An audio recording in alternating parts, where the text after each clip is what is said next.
So what are you doing this Easter to celebrate with your family? Well, I am glad you asked. I'm actually heading down to Texas right around Easter to get together with some of my internet family, and we are going to roast a bootlicking pig. You want to come up here and talk? Oh, you bet your ass we do, Charlie, in the chock full of shit factory. Come on up, tough guy. Come on. You know, from a 31-year-old who's desperately trying to identify as a man but needs to hire mall cops to protect him from the teenage girls he hangs around college campuses harassing when they slap his hat off. And I'm not. ICE. What does that stand for? Immigration Customs and Enforcement. Or when a teenage boy lightly tosses a water bottle at him. At what point would I not be a racist then? When you stop enabling racists. That's an unbelievably racist thing to say. Whoa, whoa, that's assault. Are you serious? I do want to press charges, by the way. We're gonna press charges against him?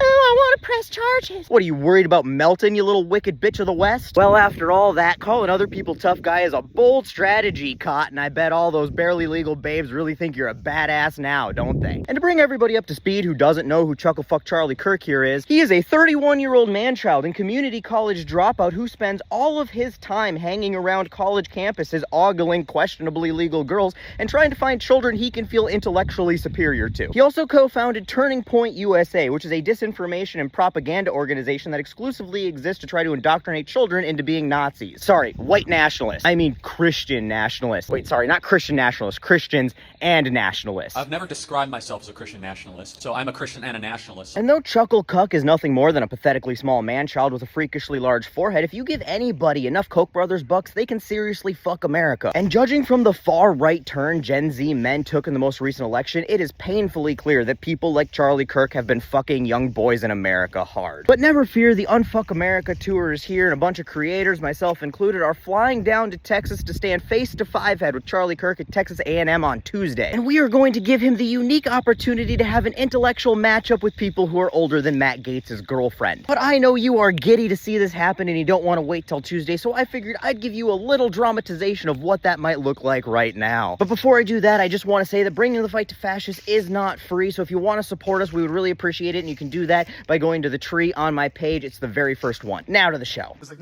mass deportation really just is like cleansing the land. No, it's not. It's restoring the law.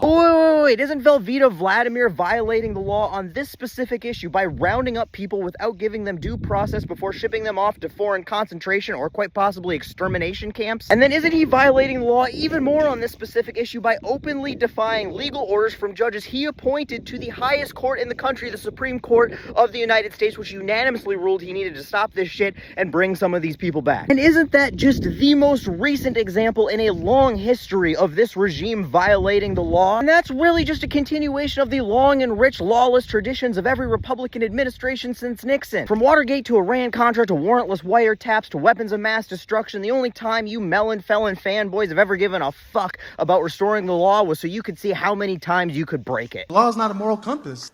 Yes, Like it is. just Wait, if the law's a moral compass now, why'd you spend so much time whining like a little bitch about how 50 years of Roe v. Wade being the law was amoral? Segregation and slavery were the law at one point. Were they moral? You know what, don't answer that. We already know you think they were. Hey, I think it's fair to call you Jiminy, considering how crickets you've been on the topic of how amoral your Clementine cult leader was after he got convicted of 34 fucking felonies. Come to think of it, it seems like you've got moral objections to most laws, and the only ones that make your moral compass point north are the ones that involve oppressing women and brown people. We believe, as Christians and in the West, in an axiological truth, which that every human being has written on their heart some form of right or wrong. You know what? That might be true. It might be written on your heart, but your college dropout ass is clearly fucking illiterate. And speaking of illiteracy, how long did you spend memorizing axiological just hoping that you could use it to trick teenagers into thinking that you're smarter than a fifth grader? It is inherently wrong to steal other people's stuff. It's inherently wrong to walk into people's homes uninvited. It's inherently wrong to go after somebody and harass them or whatever. So it's a universal law that you don't get to go places where you aren't invited. Wait, now hold on. That's only wrong in certain situations, right? Like when you're a brown person trying to seek a better life for your family or escape persecution. But I hear it's perfectly okay. In fact, they just let you do it when you're Alexander the Grope's teeny tiny little hand. You can just shove it in places it's not invited and grab things that don't belong to you whenever you want. And last I checked, your Wonder Bread looking ass ain't Cherokee, Charlie, so I don't think that the people whose land you're standing on invited assholes like you here either. So you'll have to forgive us while we all take a moment to collectively not give a fuck about what your fragile little fascist feelings have to say about right and wrong.